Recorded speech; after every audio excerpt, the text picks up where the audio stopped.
Hello YouTube, this is Frugal. I didn't want to start this video this way, actually. I had completely other plans for this whole video, but here we are. This is Star Citizen, which, unless you've been living under a rock or in a cave somewhere, you are probably well aware is the most heavily backed Kickstarter game ever, to the tune of something crazy like $100 million or $150 million.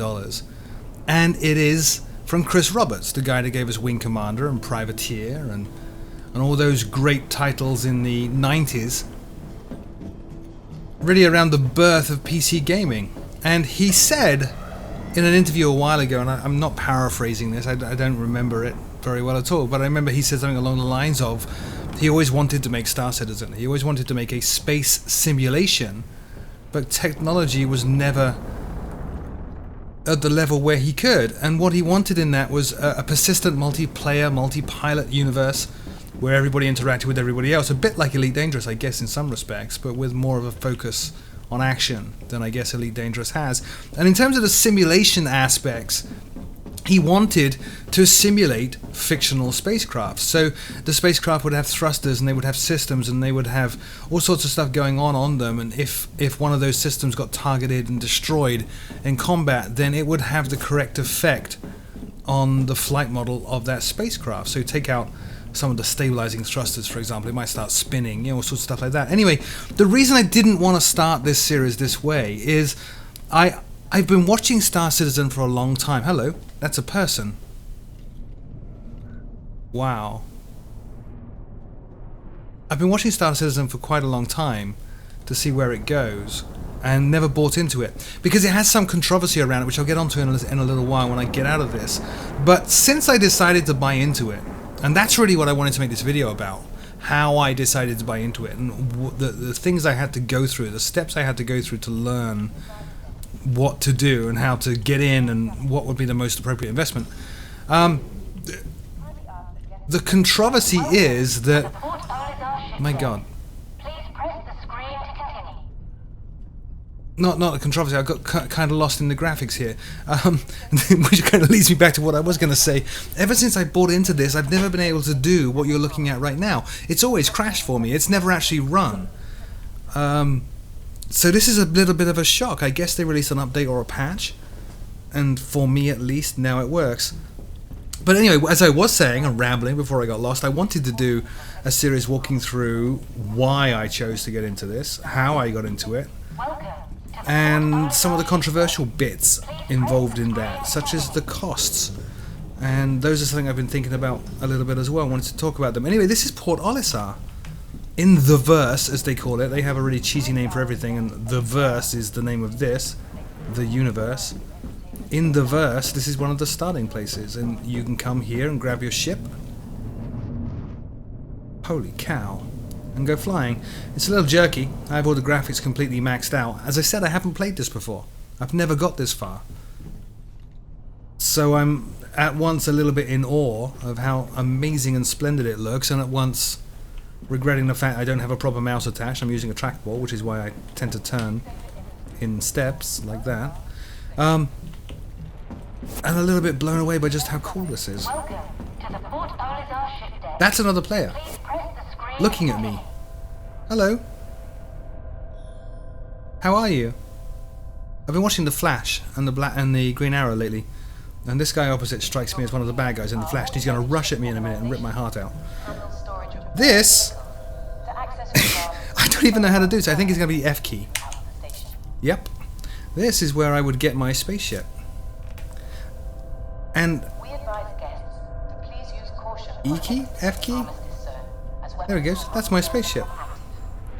I'm not going to request it, because this would be a good point to transition backwards in time and explain how we got where we currently are.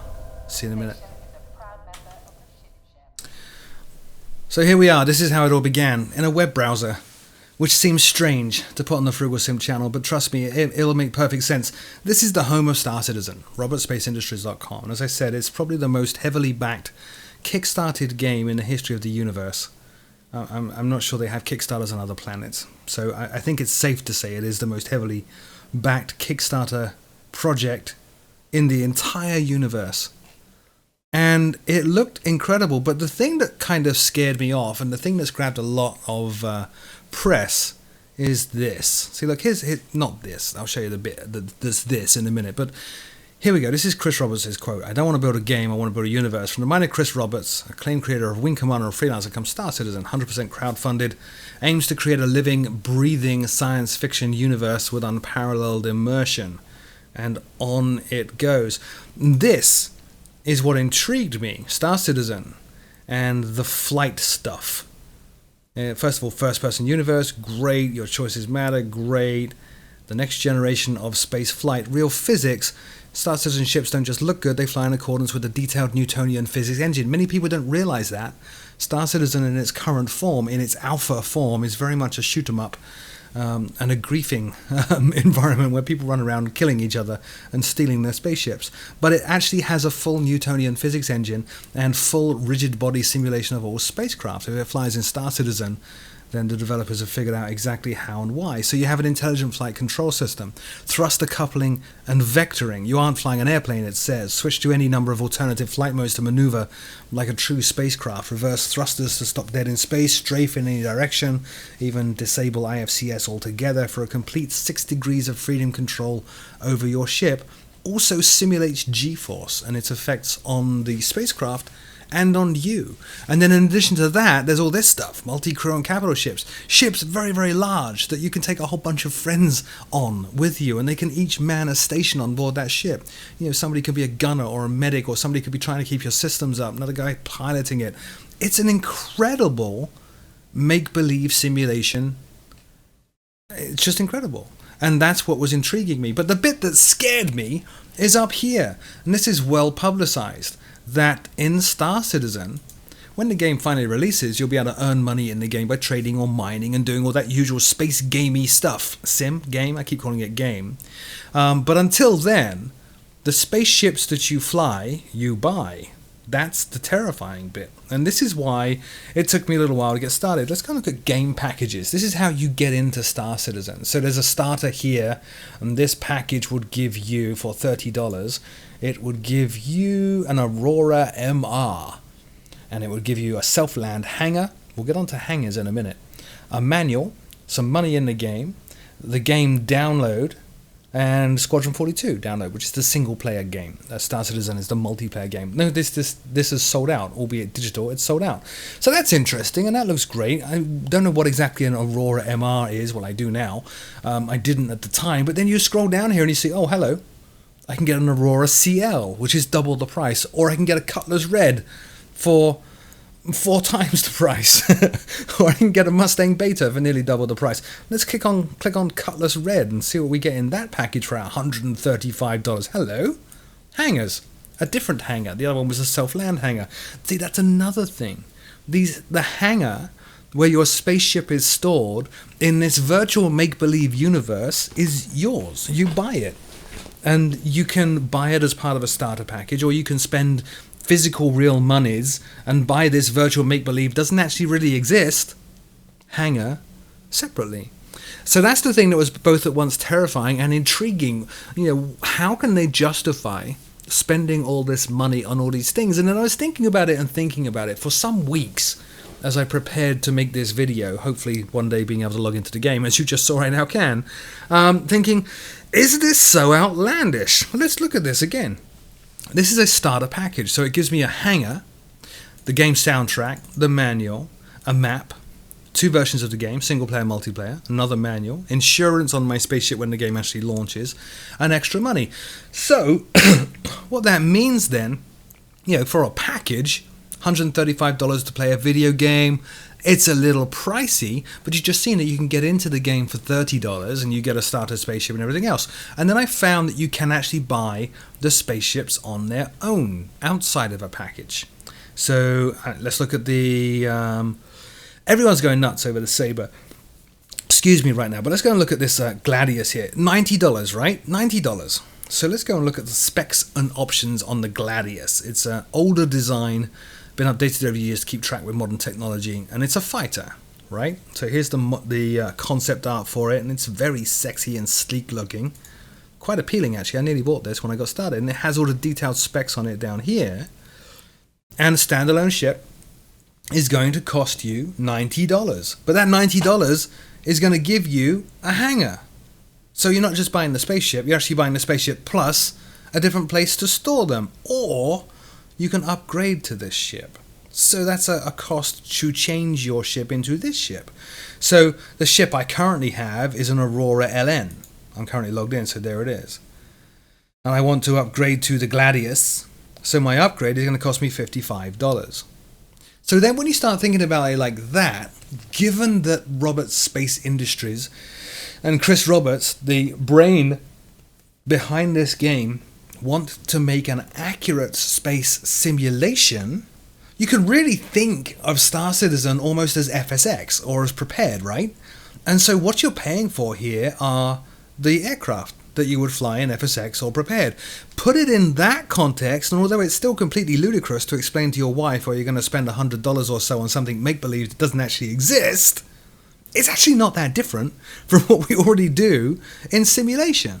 You know, if you buy PMDG's 777 for prepared, for example, you've just bought something that doesn't exist, which is only usable in one environment, prepared. If you delete prepared and no longer wish to ever touch it again, your investment in that aircraft is null and void. You can't use that aircraft ever again. Same thing. So while I was actually somewhat erring on the side of the sensationalist media out there and the haters saying, this is stupid, why would you spend all this money on these things? I already am. I'm already spending all this money on all these virtual make-believe flying things in the simulations that I fly. Given that the aim for this later on in life is to become a full-fledged space simulation, why the hell not get on board? So I got on board. And what I did was, I got a game package. So I started looking at these, and I actually went to a few live streams and asked questions and behaved like a complete noob, because ultimately, when we all start something new, we are all noobs. Thanks, Internet, for making that a bad thing, but it's actually a good thing. It's the start of a voyage of discovery and learning and knowledge, which is something that I, as a simmer, greatly enjoy. Otherwise, I wouldn't be a simmer. So anyway, looking down these packages, they're at once, oh, that's not too bad, is it? $45, $45, $70, $45, and then it goes up to $15,000. I'm not joking down there, but that's the completion list. That's the game and every possible thing for it, plus an extra investment in the development. You're going to get some kickback perks and stuff which other people are not getting. You know, so you are fully loaded in the finance department and able to do that. The package that I went for was this one, the Aurora LN, for $45 monies, and this is pretty cool. The 294-4 Legionnaire model of the tried and true Aurora. There are various variants of the Aurora. Is here. The Legionnaire is the roughest, toughest Aurora yet, capable of mixing it up with skilled dogfighters or safely carrying a pilot to the edge of the known universe. And the reason I went for that is, if you look at these ships, let me go back over here into the game packages. Let's go look at this, the 315, which I was tempted to get as well. If we look at the 315, it says, do you want to be an explorer? And then I realized that the way they're developing this is that there are roles in the game, in the simverse, for each person. If you want to just be a pacifist explorer, you can be. If you want to be a pacifist miner, you can be. If you want to be a trader of goods and artifacts, you can be. If you want to join the military, you can do that. If you want to be a pirate, you can do that. If you just want to be a wanderer, a heavily armed wanderer, gun for hire if you like, you can do that. And each of these ships is designed with a very specific task in mind. Right now, in the alpha state that Star Citizen is in, as I said, everybody is jumping in trying to blow each other up. You know, they're just having fun. It's an alpha. Everything you do in the sim, I keep calling it game, sim, game, whatever. I'll use those two terms interchangeably. But everything you do in there doesn't count. You know, periodically at certain points, they're going to reset your progress, give you back everything you originally started with. Who cares? So right now, everybody's just running around, blowing everybody else up and having a blast doing it. So it didn't make sense for me to go and spend the $75 I wanted to spend and get this beautiful 315p Explorer. I needed a gunfighter. I needed something that could kick some butt. Notice this Redeemer here. This is one of the bigger ships, I think. Let's click on this. So anyway, in looking for a good starter package that would get me into the game, that gives me a ship that I could use that would kick some virtual booty, the Aurora LN was apparently the way to go. Don't know yet, haven't used it. But here's another ship here, the next great starship. Oh, this was actually designed by the Star Citizen backers. The Aegis Redeemer is a powerful fighting ship capable of holding its own in battle with a lethal weapons payload, bristling turrets and missiles. The Redeemer can double as an armoured landing craft. Now this is key. You can actually, later on in the game, land on planets and carry troops down there, and those troops can actually be other players, because there is a whole other aspect to Star Citizen, which is first person running around with a gun shooter. And this is one of the crafts that will bring the shooters down to the shooting place, and you can own it. That's crazy. Anyway, having bought my package, the place that I wanted to start the video at is to show you what you get. I want to show you my spaceship, and I want to show you my virtual hangar. I'm not going to go and fly it. I don't know how to fly it. I've never flown it before. But when we come back, I'm going to show you my virtual belongings in the virtual spender sphere that is Star Citizen. See you in a minute.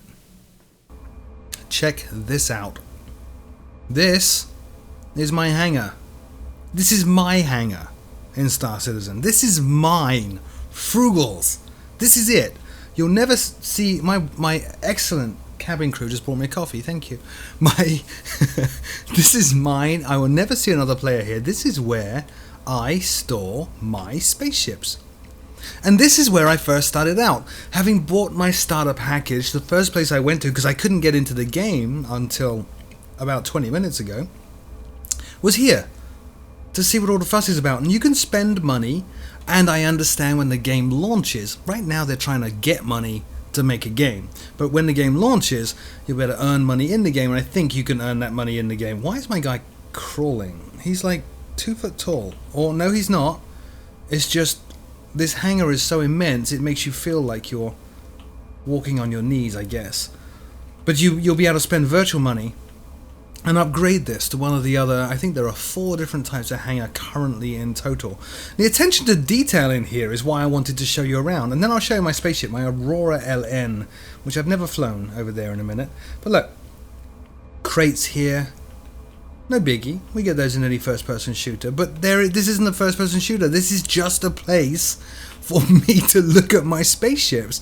This serves no purpose at all other than for me to look at my spaceships, and the level of detail in here is outstanding. In fact, it's quite insane.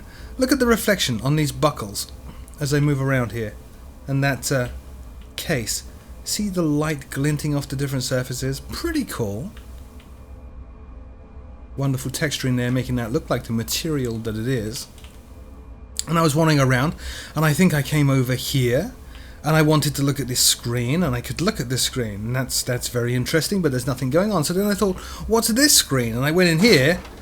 Oh look! This is a working elevator, which again serves no purpose other than this is Star Citizen's version of EasyDock, and I can go to a different angle to look at my virtual spaceship. My spaceship that doesn't appear anywhere in my real life, but which I spent money on. But again, there's an analogy there to buying virtual aircraft in FSX or Prepared, I think. How cool is that? And again, look at the mist, not mist, but the kind of hazy air. You can imagine it's kind of dusty. You can almost imagine in here that it smells somewhat oily, maybe a little metallic. These vents trying to vent out fumes from plasma engines of ships that are coming and going on the station that this is undoubtedly attached to. It's utterly self-indulgent. I think that's the best way of putting it. This is Roberts Space Industries, RSI's self-indulgence, and it's incredible. And I've got to admire it. I know Star Citizen is a very polarizing game, and you either love it or hate it as a concept if you've never actually tried it. So I know me saying that this is beautiful is going to probably make some people vehemently disagree, and that's just fine. You're more than welcome to do so, but I'm trying to look at this from a point of view of a development team building it. This would have taken months to produce, to the incredible levels of detail that they've gone to. I think that demonstrates a certain amount of love and passion for what they're doing, how some of the fans are turning, but how some of them are not, and how they really are turning. You see that? I can look at it from different angles and it moves. It's not a 2D overlaid texture that's animated.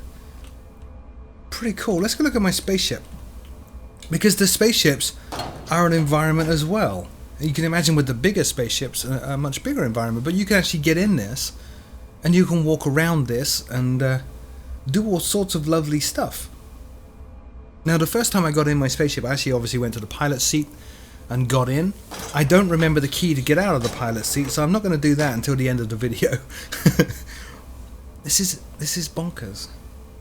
Also gives you some sense of scale. Look, if that's my Aurora LN, my little starter spaceship fighter, notice the missiles on top. That's what apparently differentiates this as an LN, and the guns on either side. The size of this compared to the size of this hangar gives you some sense of the scale of what's to come. Look, this is stupid. It's like putting a video game in a massive gatefold box like they used to do in the 80s. It doesn't make any sense. But you can imagine there are ships coming which will fill this. Let's go look at my spaceship. And we can look at the landing gear and the landing gear struts. And again, they could have gone and made a straight diagonal chunk of metal straight down, but they didn't. It's curved and it's kind of worn, like it would be on a good flight sim aircraft. In fact, right now at this part of the video I feel very much like doing a first impressions of a flight sim aircraft. Look at these, as we explore the exterior model and look at everything it has to offer. Pretty crazy stuff. Big engine nacelles at the back there, very Star Trek in their shape and their glow, I think. Really very Star Trek. And we can see the wings. Obviously there are planetary landings coming in Star Citizen with a... I'm not so sure that's aerodynamic. With that leading edge there isn't really very aerodynamic. So maybe, I was going to say maybe they're there to assist in atmospheric entry, but maybe not, because again they're not very aerodynamic. What is that? Some form of sensor, some form of targeting system, I guess. Everything, see, this is the thing.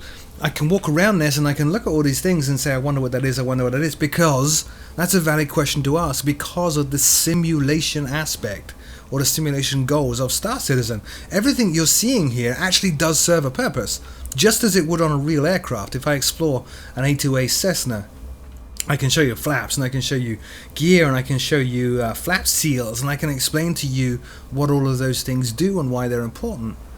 And the same is ultimately going to be true of everything that you're seeing on this 3D model of a spaceship in Star Citizen.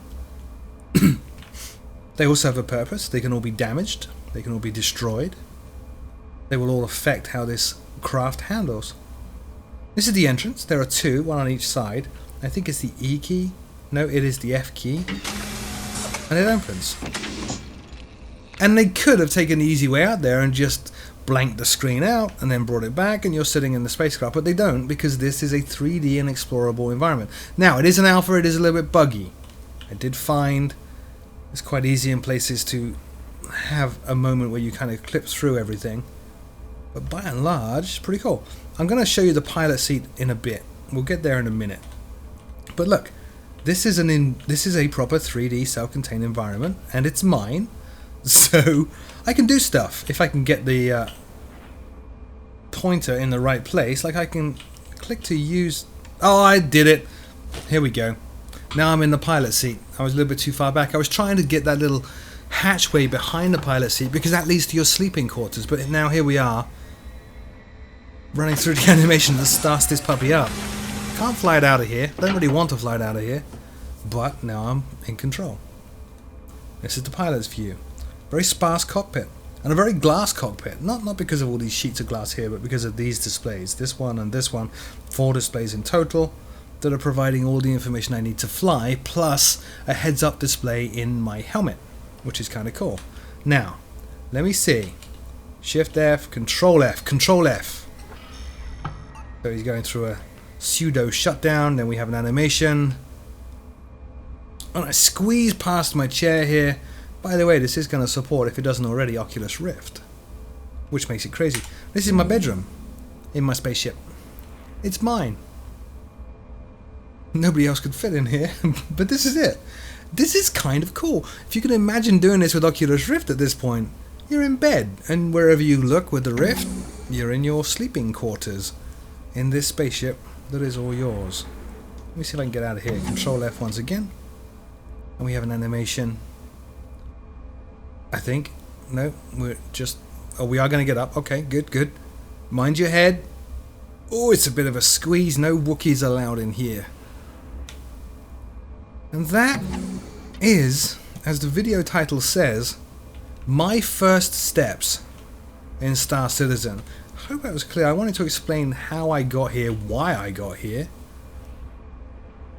and show you a little bit of what it's like as a new backer, as they call us. I can't get out now. I am forever trapped. What are you doing? Okay. What is like as a backer to set foot in what is certain to become an incredible achievement in video gaming and simulation. There will be more videos where we start looking at some of the ships, in particular this one, and learn how to fly it, and learn what it does, and how it does it, and get better, I hope. Look at the reflections on that glass. Oh, so beautiful. As always, my name is Frugal. Thank you so very much for watching, and until next time, I'll see you soon.